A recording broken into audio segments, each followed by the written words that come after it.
partners, magandang umaga. Welcome sa ating panibagong vlog. At nandito ngayon sa roofing works natin na ginagawa.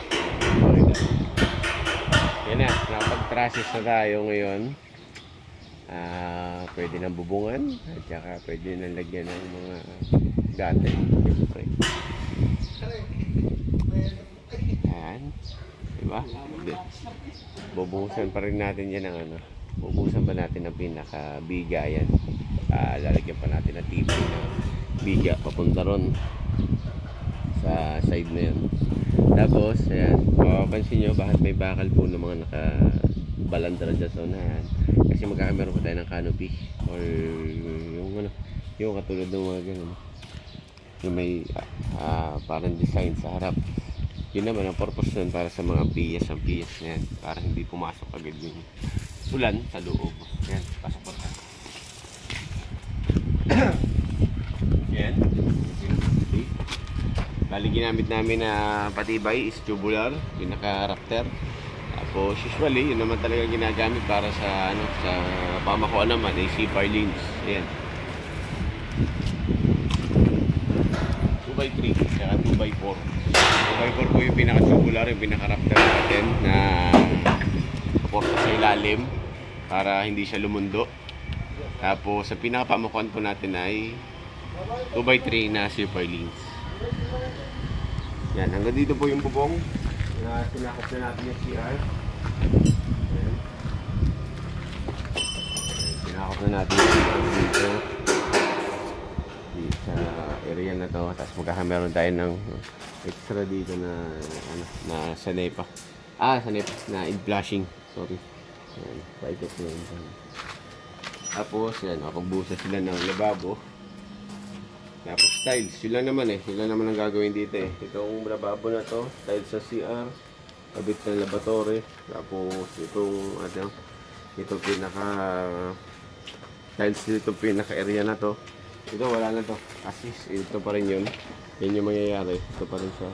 Tapos repaint ng ating mga ano, ating wall. Ito tulad dito, makikita nyo yun, bakabak na yung mga wall na yan. Kaya nakaka-penetrate yung tubig ulan eh.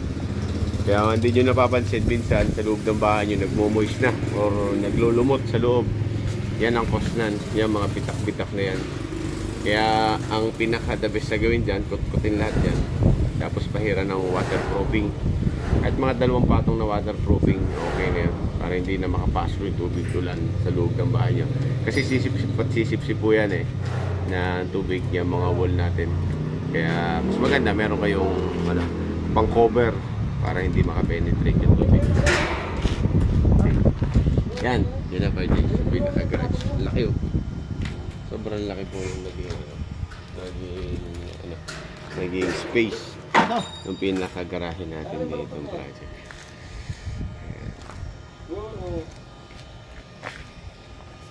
Bali ngayon, nag-welding sila ng pinaka-stopper ng C-bar lanes para ang purpose po nun, hindi tumumba yung mga C-bar lanes na yan. Kasi kailangan nyo naman na bakal or angle bar, pwede din. Pero yun yan, ginagamit natin 10mm para hindi siya lumundo. Kahit tungtungan sa ibabaw, hindi siya humihiga. Kaya nilalagyan ng bakal na din.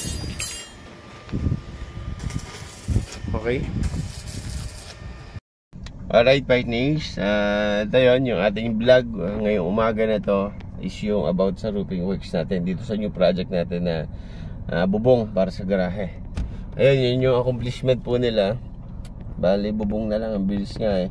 Pag ito na bubungan na wala na pintura, tapos kapitan ng mga tiles, tsaka kisame pala. Yan, lalagyan din natin ito ng kisame. Plain lang naman siya. Yun lang. Ngayon partners, yun lang naman.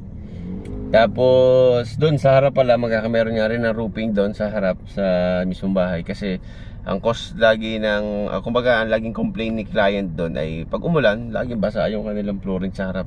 Kaya gusto nila mapabubungan para hindi na kumbaga makatambay man sila doon sa labas kahit naulan.